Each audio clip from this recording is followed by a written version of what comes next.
Eleanor and Frank Carter lived in a weathered farmhouse tucked between sprawling maple trees and wildflower gardens.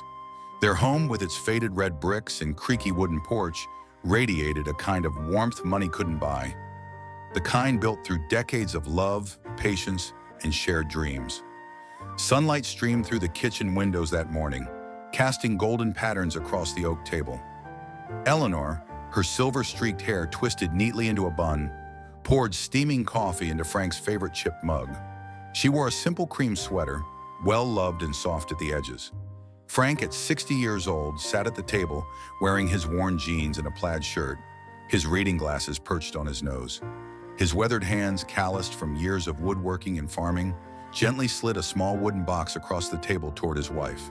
"Happy 35th anniversary, sweetheart," he said, his voice warm and familiar, like the first crisp day of autumn. Eleanor smiled, her heart skipping in that same way it had the day they first met.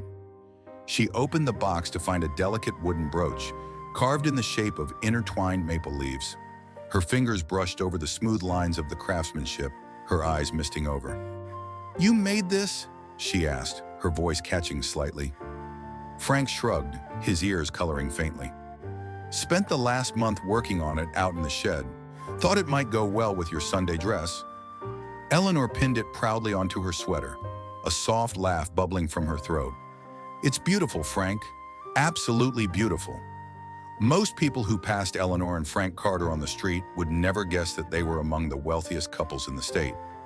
Frank had invented an innovative renewable energy technology in their garage back in the early 90s, a breakthrough that eventually grew into Carter Renewables, a multi-billion-dollar corporation with operations around the world. Eleanor's sharp business sense had transformed Frank's ideas into a global empire, yet neither had let their immense wealth change who they were at heart.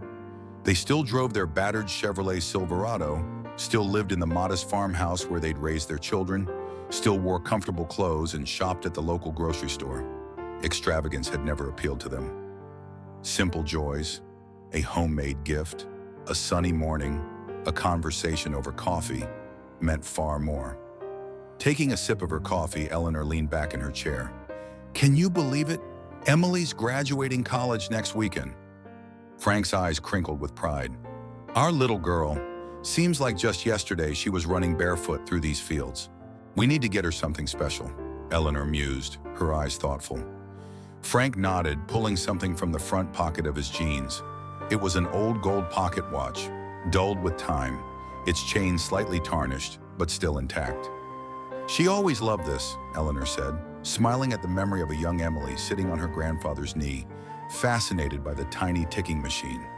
"I was thinking," Frank began slowly, "maybe we could restore it, get it cleaned up, polished, maybe even engrave something special for her." Eleanor reached across the table, squeezing Frank's hand. She would treasure it forever. They spent the next hour over coffee, discussing possibilities. A simple cleaning?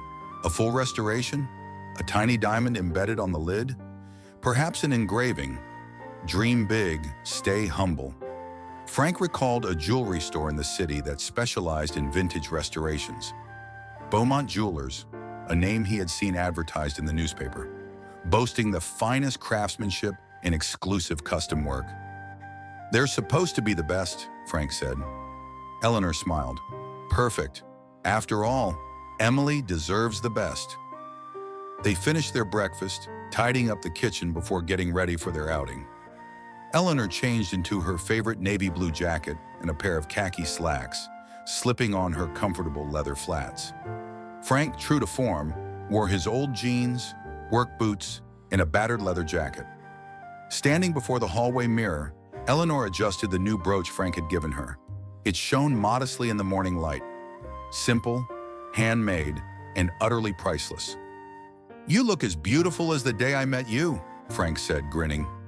Eleanor rolled her eyes playfully. "You're still quite the charmer, Mr. Carter." They headed out, climbing into the Silverado. The old truck rumbled to life with a shudder and a puff of smoke, and they set off down the familiar country roads toward the city, chatting about the little things, the birds returning for spring, the new greenhouse Eleanor wanted to build, Frank's idea for a rocking chair he was carving by hand. Neither of them gave a second thought to how they looked or what others might think. They never imagined that by the end of the day, their simplicity would lead to a scene that no one at Beaumont Jewelers would ever forget. "We need to get her something special," Eleanor mused, her eyes thoughtful. Frank nodded, pulling something from the front pocket of his jeans. It was an old gold pocket watch, dulled with time, its chain slightly tarnished, but still intact. "She always loved this," Eleanor said, smiling at the memory of a young Emily sitting on her grandfather's knee, fascinated by the tiny ticking machine. "I was thinking," Frank began slowly, "maybe we could restore it, get it cleaned up, polished, maybe even engrave something special for her." Eleanor reached across the table, squeezing Frank's hand. She would treasure it forever. They spent the next hour over coffee, discussing possibilities. A simple cleaning? A full restoration? A tiny diamond embedded on the lid? Perhaps an engraving? Dream big, stay humble. Frank recalled a jewelry store in the city that specialized in vintage restorations. Beaumont Jewelers, a name he had seen advertised in the newspaper, boasting the finest craftsmanship and exclusive custom work.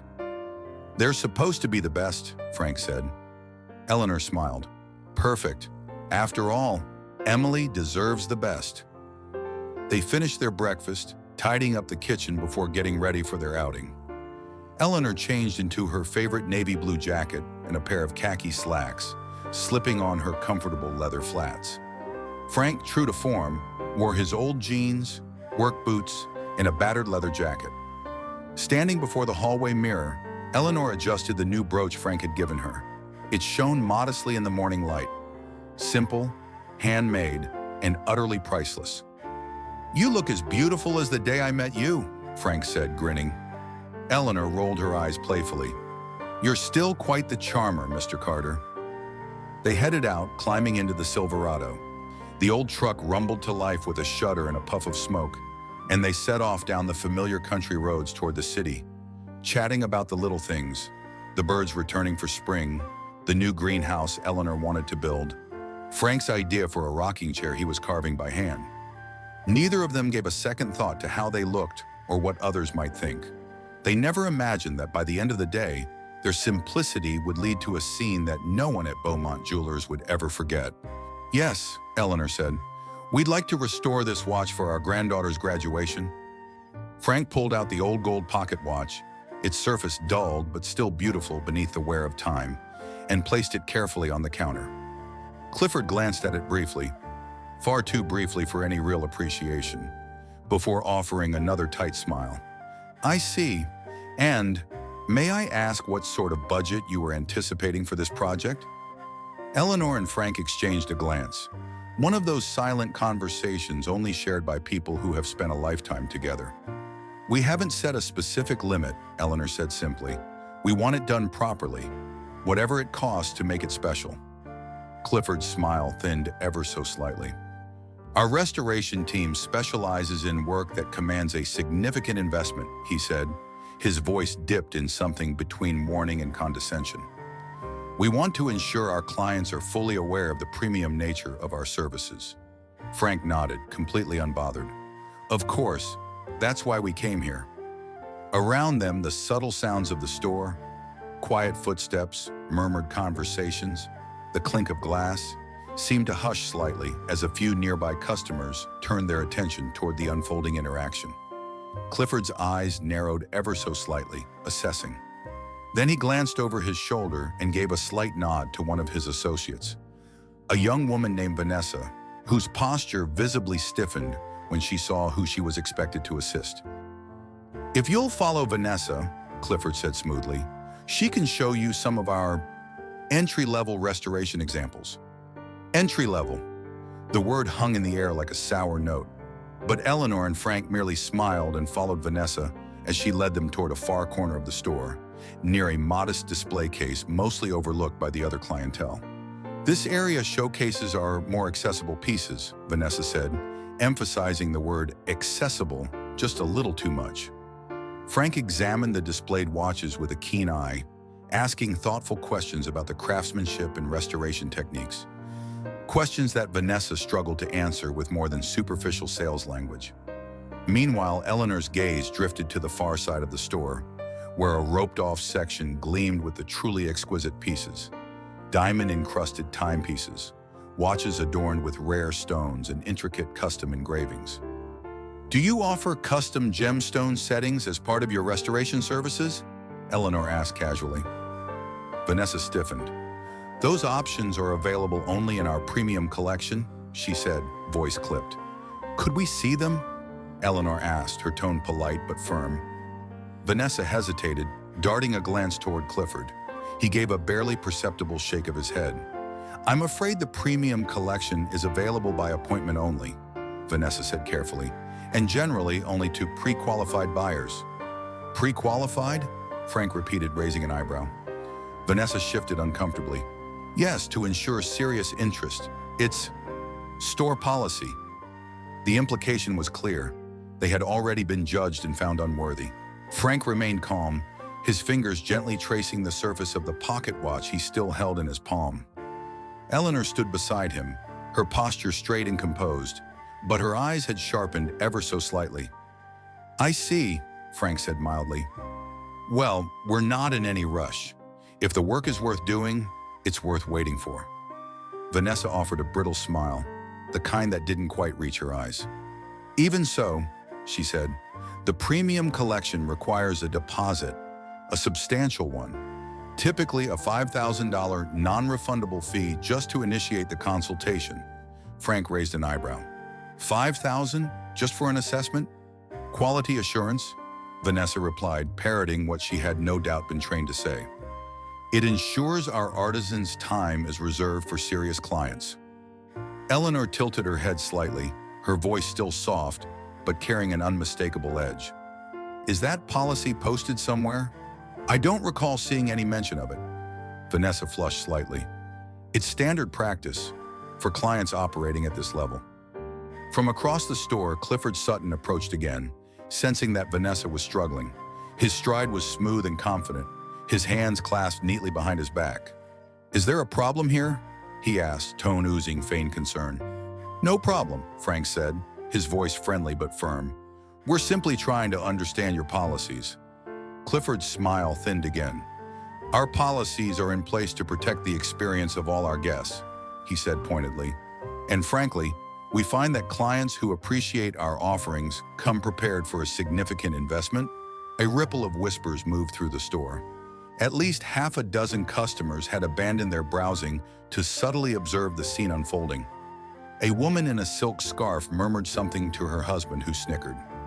Two younger associates stood behind a counter, exchanging smirks, clearly enjoying the show.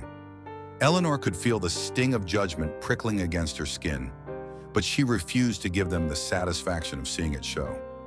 "Perhaps," Clifford continued, his voice rising just enough to be heard by others, "you might be more comfortable visiting one of our partner locations. They specialize in more accessible price points." He said it with such polished disdain that it almost sounded courteous.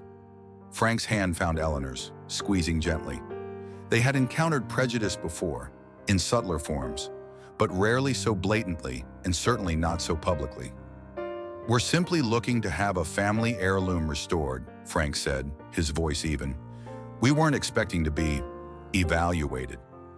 Clifford chuckled lightly, a sound entirely devoid of humor. "It's not about evaluation, sir. It's about suitability. Beaumont Jewelers prides itself on curating a certain clientele. Our pieces are investments, not sentimental trinkets." He flicked his gaze meaningfully toward the modest wooden brooch pinned to Eleanor's jacket. The insult hung in the air.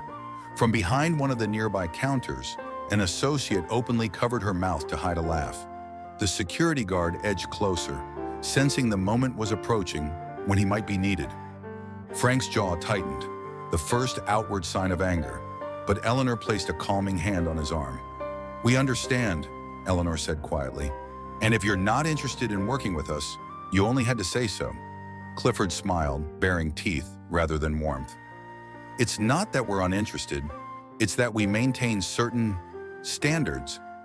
"And what standards might those be?" Eleanor asked, her voice carrying just enough to be heard by the growing cluster of onlookers.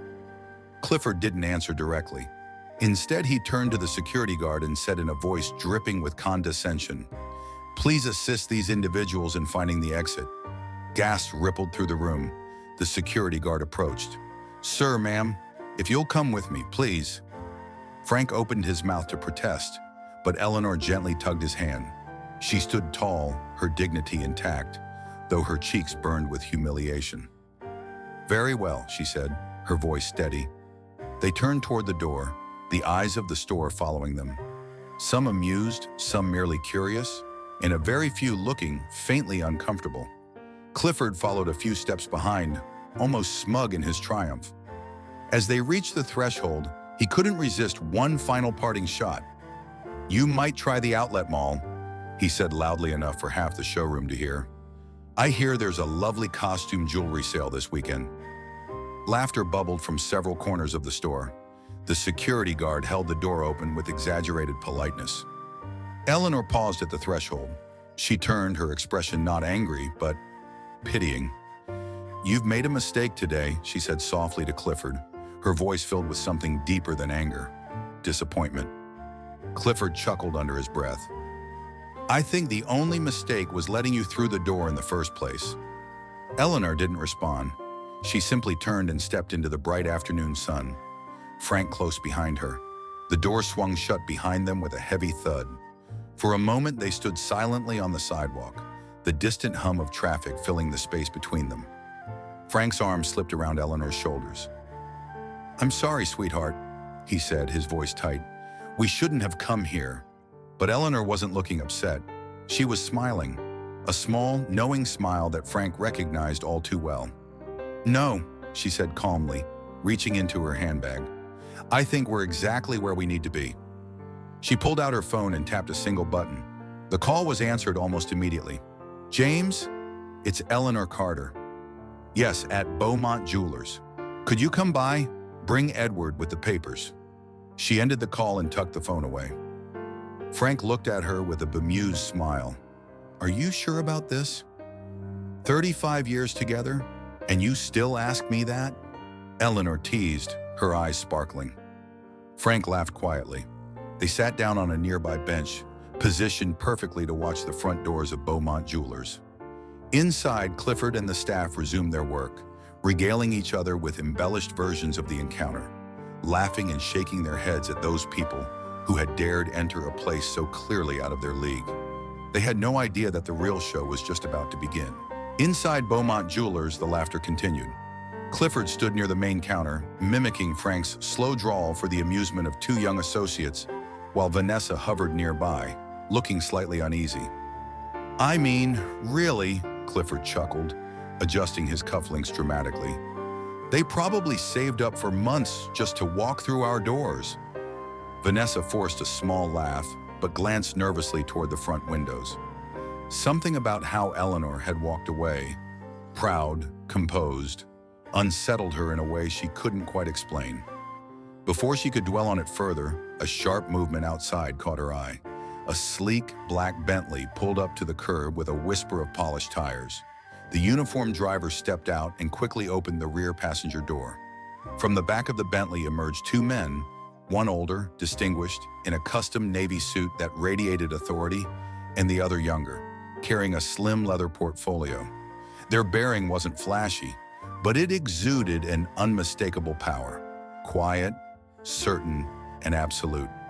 They walked straight toward Eleanor and Frank, who were calmly seated on the bench. Inside the store, murmurs broke out among the customers. Several faces pressed closer to the windows. Curiosity piqued. Vanessa turned to Clifford. Sir, should we be concerned? Clifford waved her off without even looking. It's probably just another downtown lawyer meeting clients. Happens all the time. But even he turned toward the window when he noticed every associate at the front counter staring. Outside, the older gentleman shook Frank's hand and leaned down to kiss Eleanor's cheek warmly.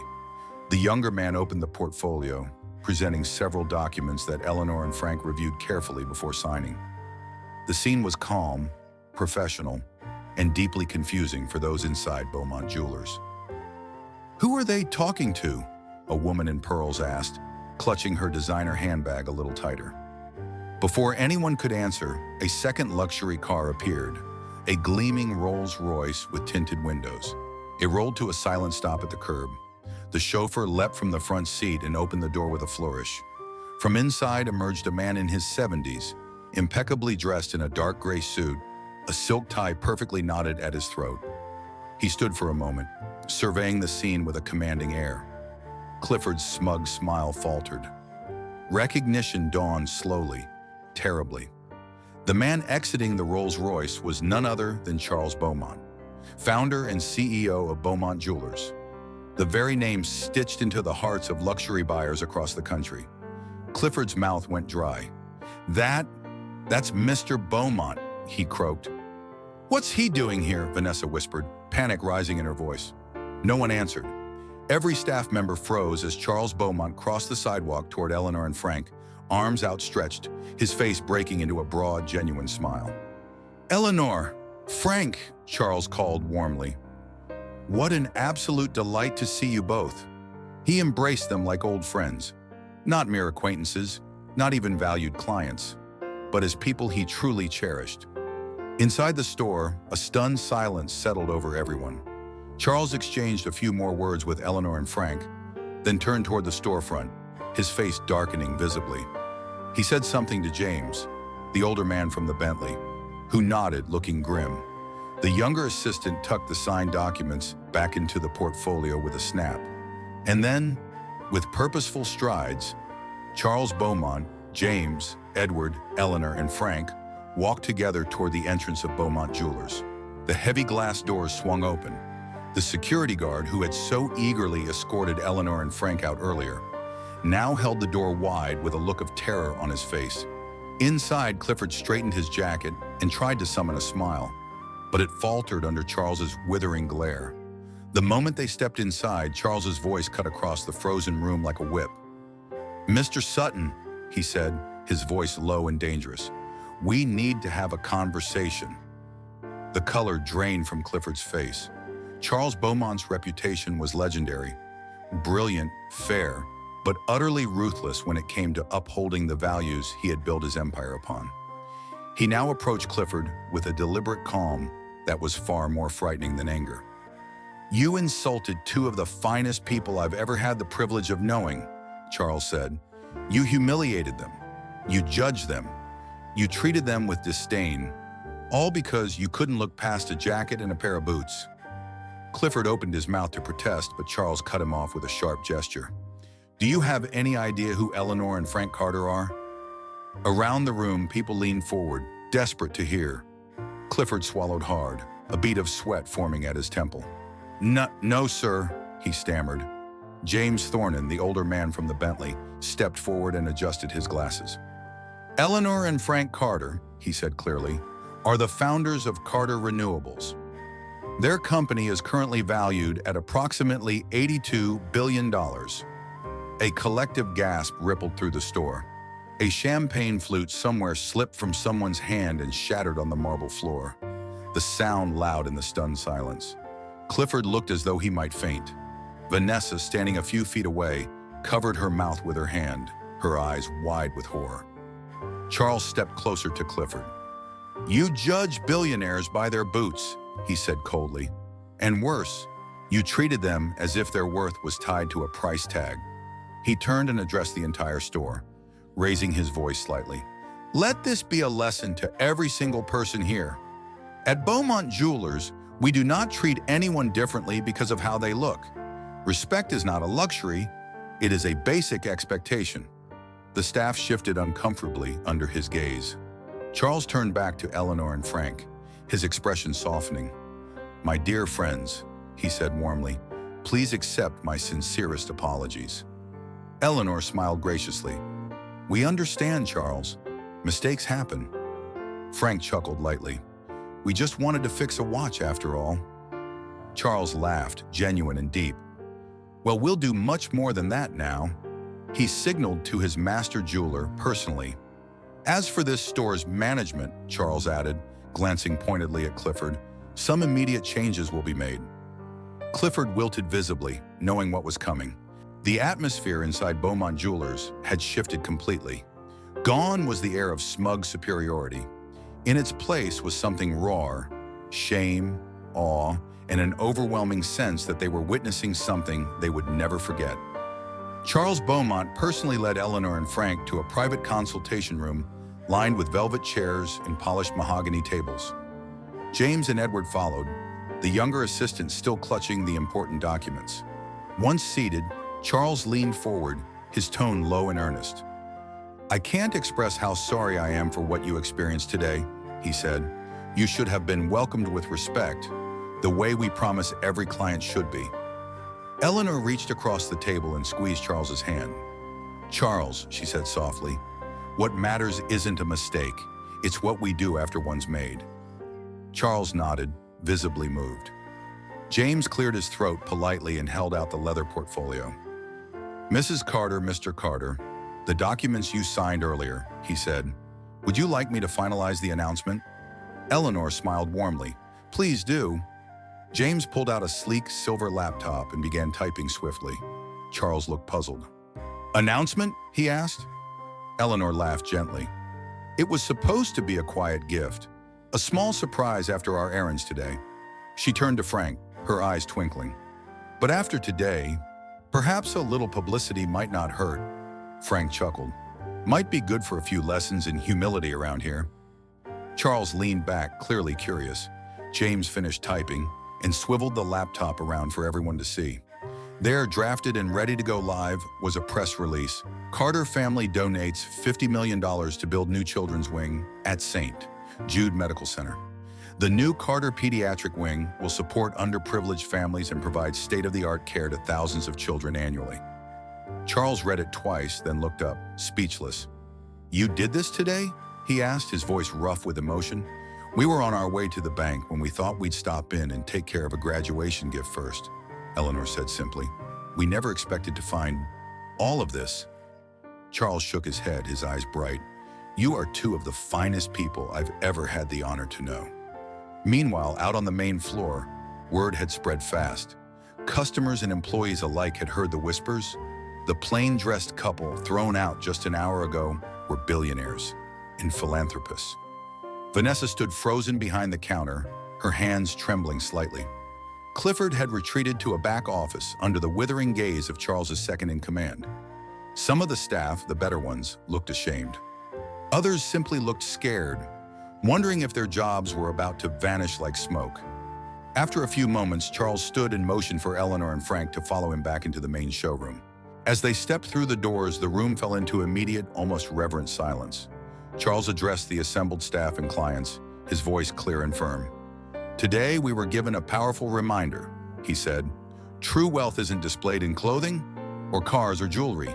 True wealth is in character, humility, and generosity." He turned toward Clifford, who stood pale and shaking beside the security guard. "As of this moment, Mr. Clifford Sutton is relieved of his position, effective immediately." A stunned murmur spread through the room. Clifford opened his mouth to protest, but thought better of it under the iron-hard stare of Charles Beaumont. Vanessa stepped forward, her voice trembling. I'm so sorry, Mr. and Mrs. Carter," she said, her eyes wet with tears. "I judged you unfairly. I judged you by your clothes and your car, and I was wrong." Eleanor smiled gently. "We all make mistakes," she said. "What matters is how we learn from them." Several other associates followed Vanessa's lead, murmuring apologies. Some customers nodded approvingly. Others looked ashamed of their earlier laughter. Frank pulled out the old pocket watch and handed it to Charles himself. "If it's not too much trouble," Frank said with a wink, "we'd still love to have this old thing restored." Charles laughed heartily, taking the watch with reverence. "It will be our honor," he said, "and we'll make sure it's restored better than new, free of charge." Eleanor shook her head. "We'll pay full price, Charles. No special treatment." Charles smiled warmly. "Special treatment," he said, "is exactly what you received today, just not the kind anyone should ever have to endure." The room was quiet for a long moment. Then slowly applause broke out. First from a few customers, then from staff, then building into a genuine, heartfelt ovation. Frank leaned closer to Eleanor and whispered, "Was all this really necessary?" Eleanor squeezed his hand and smiled. "Not for us," she whispered back, "but maybe for the next couple who walks in, wearing old boots and a handmade brooch." Frank nodded, a quiet pride swelling in his chest. Outside, the sun shone brightly. The Carter pediatric wing would soon rise, a living testament to kindness, humility, and quiet strength. And inside Beaumont Jewelers, not a soul would ever again judge a customer by the wear on their jacket or the dust on their boots. Core value learned. Never judge people based on their appearance. Kindness and respect should be offered to everyone, regardless of how they look or how much money they have. Eleanor and Frank Carter, though modest and humble in appearance, were truly rich, not just in wealth, but in character. They didn't flaunt their success, and they didn't need luxury to prove their worth. Their strength was quiet, genuine, and deeply admirable. In contrast, the store staff, who judged them based solely on their clothes and demeanor, revealed how shallow and poor their own character was, despite the luxury surrounding them. The big lesson from the story: kindness, humility, and respect cost nothing, but lacking them can cost you everything. No one's value should ever be measured by their appearance. True worth lies in a person's heart and character, not their watch, their car, or their designer clothes.